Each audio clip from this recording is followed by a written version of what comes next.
What's going on, guys? It's Coach Gaglione here. This is another edition of the Powerlifting for the People podcast. I'm your host, and we got Nick on the line today. So it's kind of like a more unique or special episode. So Nick Talio has been kind of part of our gym for quite some time, and now he's kind of running the gym, running HQ in Farmingdale, which is really cool. So we wanted to kind of get him on today, just talk a little bit about his background, also kind of what we're doing. Not necessarily clear up any confusion, but just kind of let people know like kind of how the business is operating, kind of what we're doing. Since, like I said, for those that maybe are new to the channel or new to listening, the first timers, we've had the gym since 2011. Just the last couple of months, I moved down to Delaware. I'm kind of going back and forth, but Nick is one of the guys that is kind of running the ship while I'm there. So if you want to just give a quick intro and like who you are, and then what you got going on right now.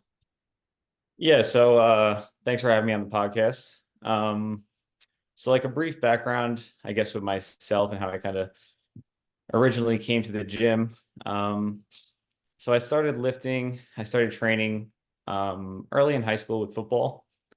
And that was kind of like my initial kind of exposure into lifting and training as a whole. And after that, I kind of went on to college. I went to SUNY Brockport, played football in Brockport, and that's when I kind of got into like kinesiology, kind of looking to further educate myself on, human movement training, understanding coaching, understanding all the programming stuff. And it was around that time that I also got into the internship with Coach Gaglione here, and started actually getting into the space of coaching and understanding, how all the little intrinsic things work. So after originally getting into an internship, I further moved on to go do some personal training. I was doing some personal training at Lifetime. I was a personal trainer, and then kind of switched gears and came over to coaching here full time. So yeah, now I'm pretty much coaching full time at the gym, overseeing a lot of the sessions with Hannah, and yeah, pretty much doing it full time. I coach online. I coach, at the gym, of course, full time. I just said, and yeah, that's pretty much where I'm at. Yeah, so a couple of things I think might be helpful to maybe give people a little bit more insight. So obviously, like training for sports is one thing. You got a little bit of taste in that. Obviously, then after your sports were kind of done, I know you did like a deadlift only meet, and now you just did like you've been doing some races as well. You did a full meet with the team. Um, in terms of like maybe whether it be mistakes you made or kind of big takeaways, like what were some things that I guess maybe you learned or did differently when you were kind of training on your own versus like when you started to train it with more of a strength focus, and obviously getting ready for a powerlifting meet, it's a whole other like animal. Yeah. Any kind of big things that kind of like popped in your head that like you felt like that really helped you improve, or that was maybe just a difference in philosophy? Like what were some like of the biggest things that like when you started interning and training like under our system? What are some like I guess either aha moments or big key takeaways in terms of some like big principles that you learned or something that you're still like used to this day? Yeah, I think one of the biggest things that I learned when I started coming to you guys was periodizing programs and kind of focusing on one goal at a time. Um, Prior to training there, I've always been like I'm a hybrid athlete per se. I like training different modalities. I like strength training. I like endurance training, but prior to coming to you specifically, I was kind of all over the map in terms of the program. So I couldn't focus on one goal at a time. I was kind of doing all different styles of training. And once I actually started coming to the gym, working out with the team, it kind of helped me to just hone in on what my goal was, and also be in an environment where, people were kind of guiding me and helping me get to those goals. Cause, it could be easy when you're training on your own to, you get discouraged one day and then you give up and you want to go, chase something different just because you were discouraged for one day. So being with the team, being with the environment, it kind of helped me to stay grounded, stay committed. There was people out there that when I wasn't doing my best or feeling my best, or maybe felt like I wasn't making progress, there was people there to kind of, Yeah. reassure me that I was moving in the right direction. So that was like the biggest takeaway, was just staying more focused, honing in on what my goal was, and executing. Yeah, I think I kind of made a post recently, at the time of this recording, but it was just like a picture of me like right before I was gonna like deadlift, and it was right before I hit my first elite total, and I'm just like laser like focused, and I think whether you do a meet or not or whatever, but certainly when you're kind of training in a group setting, there's definitely a different like layer of accountability that's like kind of built in where you kind of don't want to like let your training partners down. And I think if you sign up for a competition is even another layer where now you have this like date lingering where you can't like, you don't want to miss things. You don't want to like look silly out on the platform. You want to feel prepared. So, um, I guess it's been a couple, I guess it was in July. I guess it's been a couple of, Yeah. months at this point, 6 months or so. Um, what was it like, kind of training with the crew and then competing with them like as a group? Because obviously, it's different, like, whether it's an individual sport or whatever.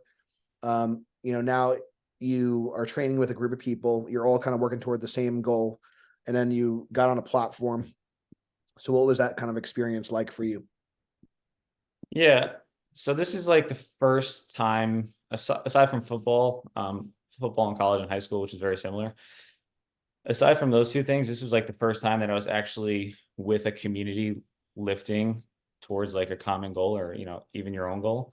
Um, so I would say like the community aspect is like the biggest thing for me. It's kind of something I didn't appreciate as much maybe when I was playing football, just because it Yeah. was kind of built into the system. And then, after you leave college, you leave high school, you finish your sports. I think that community aspect of being around people, showing up to the gym at similar times, just having a connection with the community, I think is a big thing that oftentimes people can like overlook.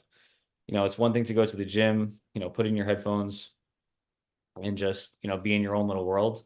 But when you're kind of connected, to almost a bigger purpose, you're with friends.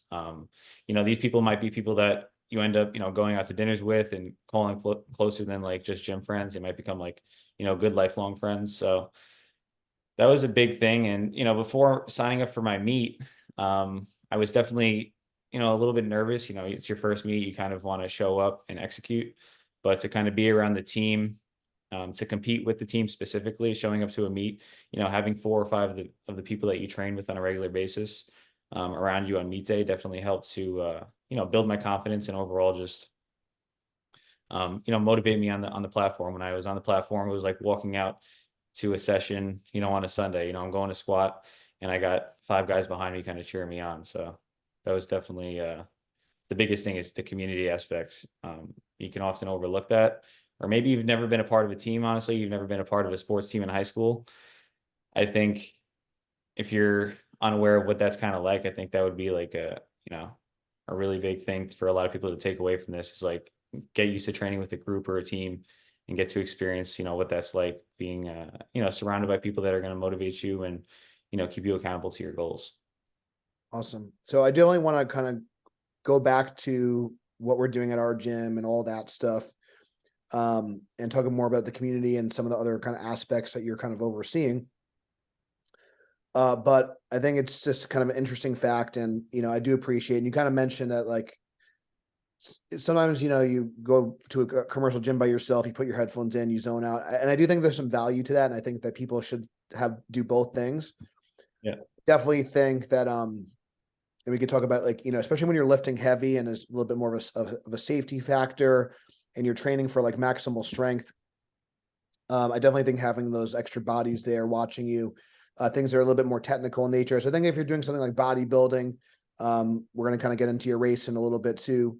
Um, Things that are a little bit like less technical, like if you're just doing a machine biceps curl, I think there's something like also beneficial about being able to kind of just really focus in on just a really basic movement and just really kind of take it to failure or really kind of push yourself in a different way. So um, that's kind of, I know, like for me, like the bodybuilding training, I kind of get that benefit. And then like the powerlifting training, the strength training, especially doing it in a group setting, I really feel like you kind of get the best of both worlds. And we try to, even in our own sessions, we do, sometimes we'll have you on a clock. Sometimes we'll, do different things with the accessories where you're kind of getting that to an extent.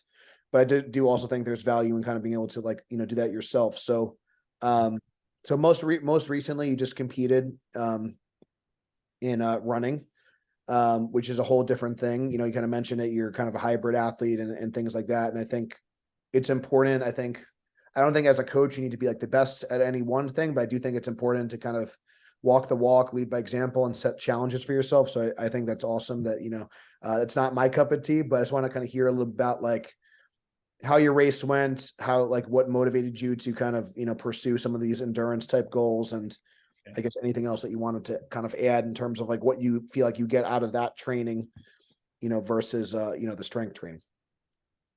Yeah. So outside of football, I've never done any type of, long distance endurance events. Even jogging. I rarely ever jogged in high school. Um, I would say it was about 2 years ago where I kind of started to just dabble in like jogging and just, doing it for general health purposes.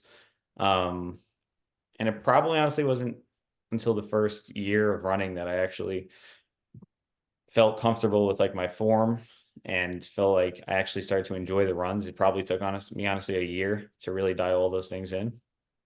But I do think that, like you said, having your time to yourself where you can put the headphones in, go to the gym and focus on yourself. That's kind of like what running provides me. Yeah. Um, it's like solitude to yourself with your thoughts or with music, however you want to do it. But it's a period of solitude. I like to do it in the morning. It kind of resets my mind. If there's something I'm thinking about, I can go on a run and kind of, brainstorm some ideas on the run. So I kind of use it as a tool for myself in terms of like more of a, what's the word I'm looking for? Something that I can just kind of do on my own and not have to have anybody there with me to be Yeah. committed to doing it. When it comes to like the endurance races, like I just did the 50-mile race and some of the longer stuff, I kind of see those as more of mental challenges for myself. I'm super curious when it comes to like, how is my mind going to operate when it's, when I'm running for 10 hours plus, and I kind of just got a little bit of a taste for that. And so those things kind of intrigue me. To some people, it might sound, crazy, but for me, it's like I'm just trying to explore myself, explore my mind. Lifting does that in one way that, can't be replicated with running, and running does that. It can't be replicated with the lifting. So two different complete opposite sides of training. And I kind of, tend to enjoy the, this opposing ends, the extremes of like, absolute strength with powerlifting, and then, extreme long distance endurance. And, I'm sure at some point in my life, maybe it's in my late 20s, I might specialize in one of the things and maybe see how far I can take that. But for now, being 24, I do enjoy exploring, kind Yeah. of seeing, all these different modalities. I think, like you said, from a coaching perspective, I have some clients, at the gym, right? I have an understanding for powerlifting. I have an understanding for the strength training. But every now and then I'll have somebody who wants to get into running, and there's some things that I could speak to. So I do appreciate the jack of all trades having a vast understanding for fitness and movement, which goes back to, my degree in kinesiology was a study of human movement. So, it's very broad, it's very general, but I have an idea for all these different things. And then maybe in my late 20s, my early 30s, I'll specialize and focus on one specific skill. Yeah.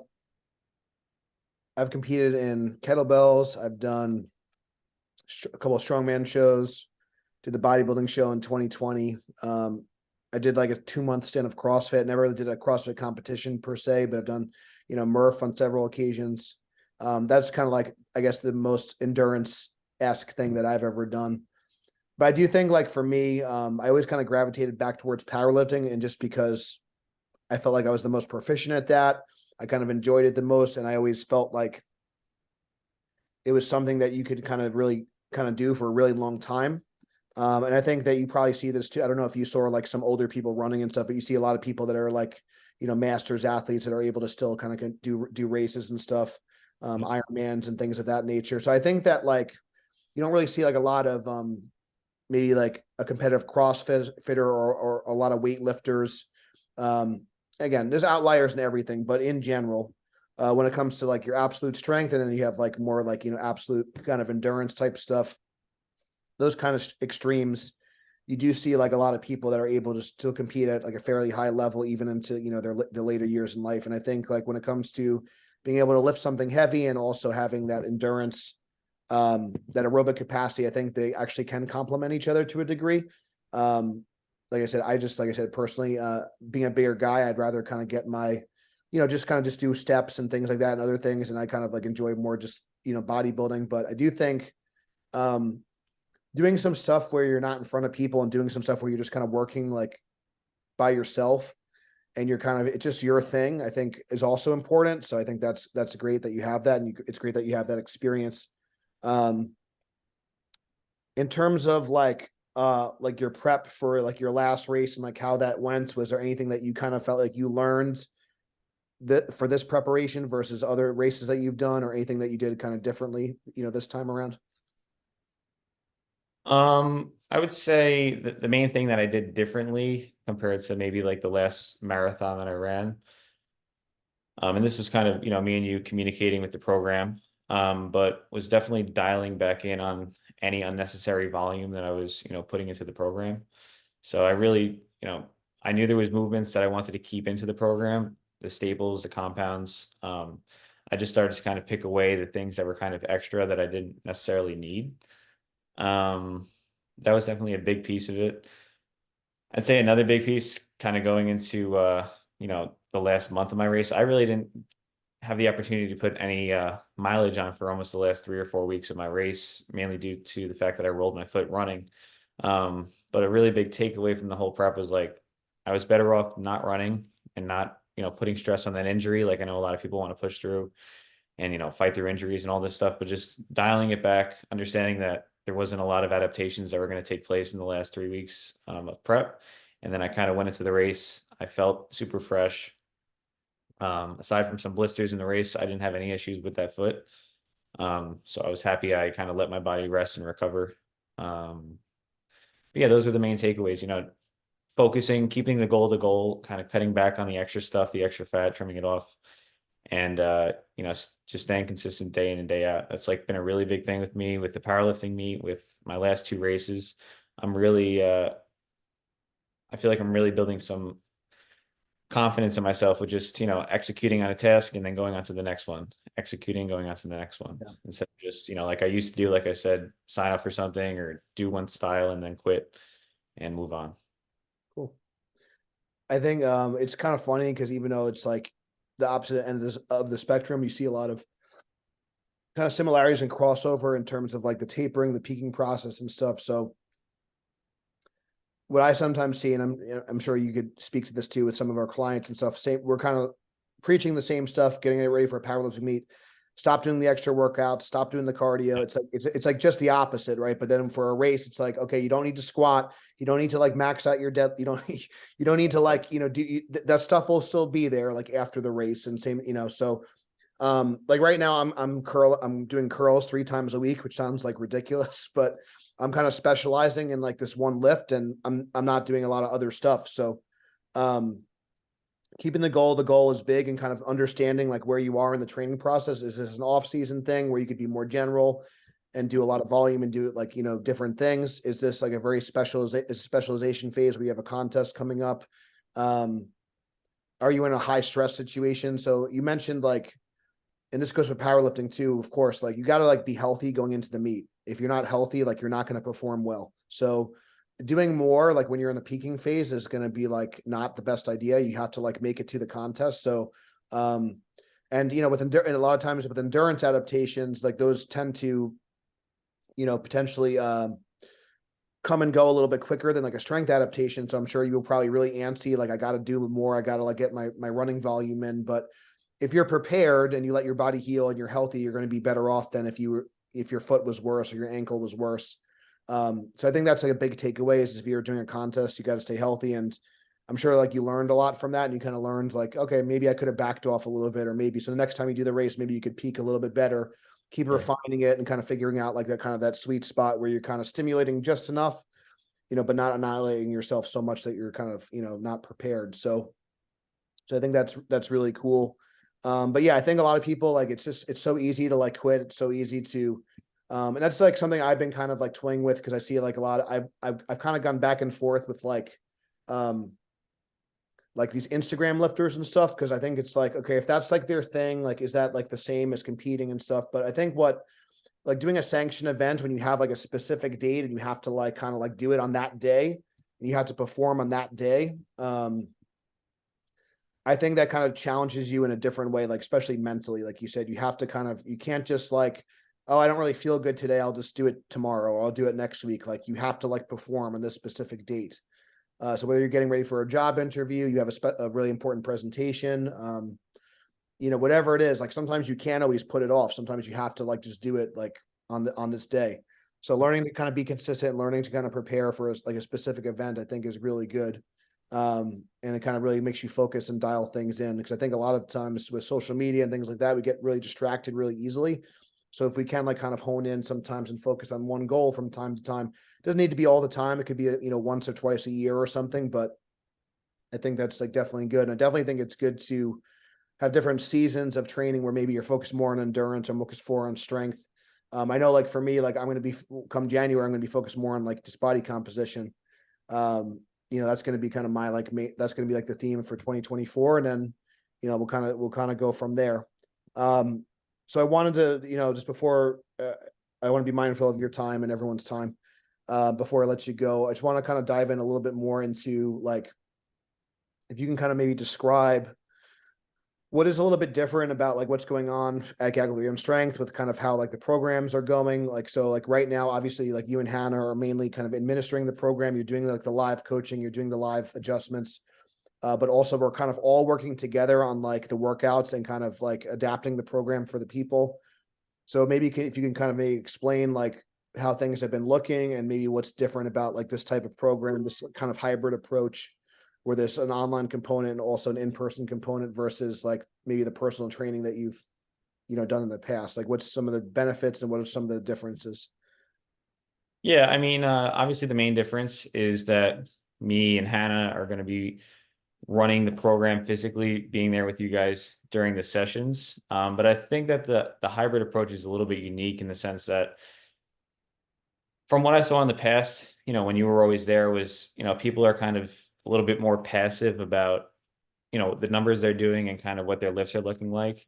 And I think the hybrid approach is kind of unique in the sense that I'm going to be there. I'm going to guide you. I'm going to make sure you're doing the right things in terms of form and all that. But you actually have to send in your videos, to you directly, and you're looking at all the videos every single day. So they're going to get direct feedback from you. They're going to get feedback from me in person. And then I think it also creates an environment where people have to be a little bit more mindful about, tracking their weights, being a little bit more present with what they're actually doing. And I think for the people that are actually taking advantage of the new system, they're starting to understand, okay, this is what I was doing last month. Here's where I am now. They're able to get an understanding for their own progression instead of just kind of sitting back and letting the coaching take place for them. So they're getting a bit more out of it for themselves, I think, in terms of their own, lifting careers. But yeah, aside from that, I don't feel like it's too much like too different. I mean, we've had people go through a prep already, where they've already went through this hybrid approach with the prep, and they came out successful. So, at the end of the day, the program's laid out. You have to show up, as in any case, you have to show up and put in the work. The team environment's there, which is the biggest thing that I said before. There's the community of people there.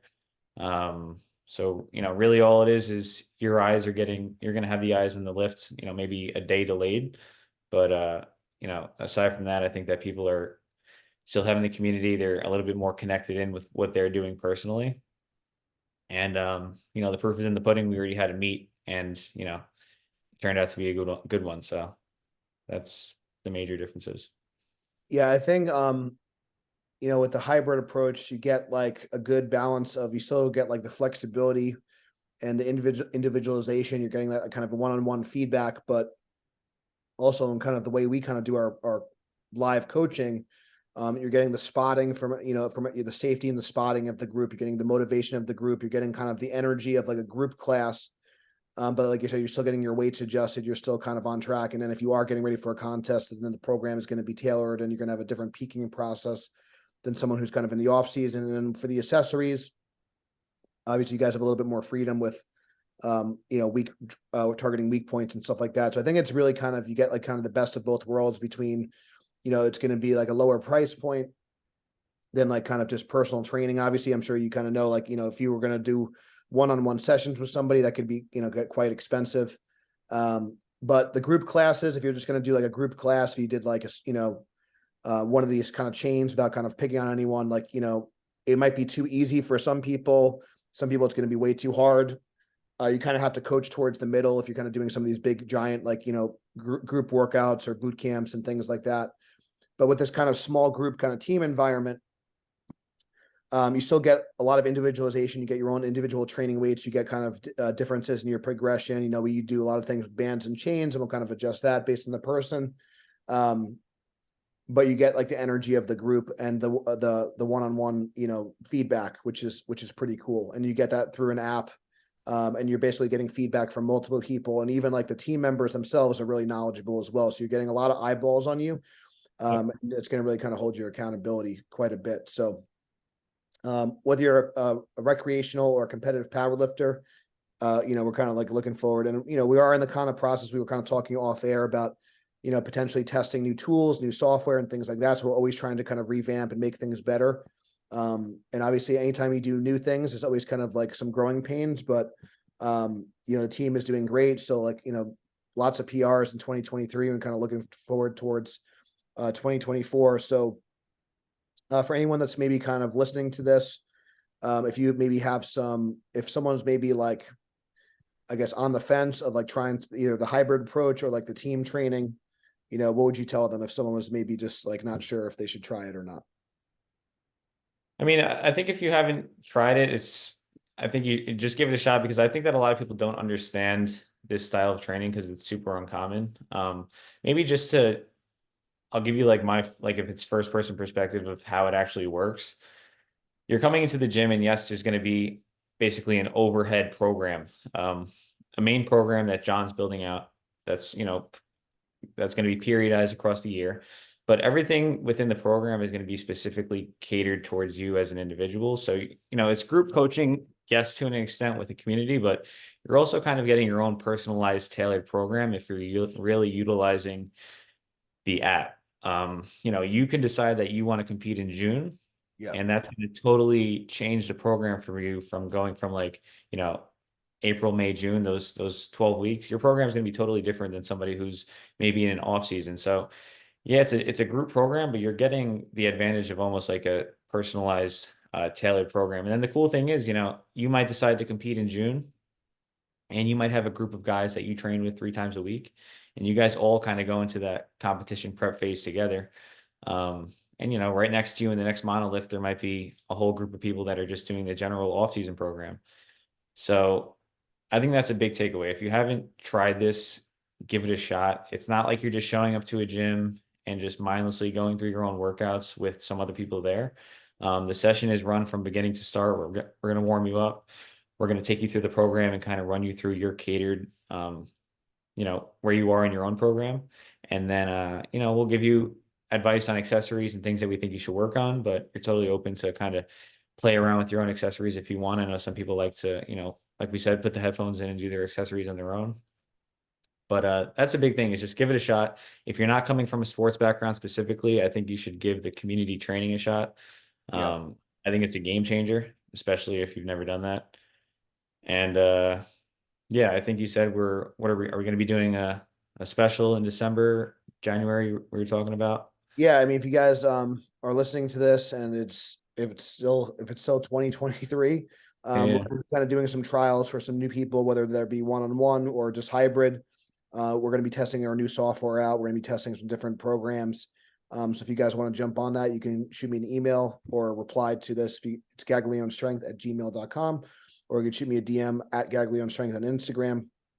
You could also, connect with Nick. It's at Talio Trains. We'll kind of put all that in the description. But yeah, if you guys found this helpful, please share it. Please share it with a friend. If you know someone either in the Long Island area or the Delaware area, or just like if you're interested in online coaching, we can offer that as well if you don't live locally. But we definitely want to keep the in-person locations going, because it is, like I said, it is such a unique kind of, everyone kind of says what they do is unique, but like I said, I've coached in well over 10 different states. I've kind of seen it all. I've been in this space, powerlifting and coaching, since 2006. And what we do is truly unique. So, yeah, definitely give it a try. So thank you guys so much for listening. And until next time, Stay strong, and we'll see you soon.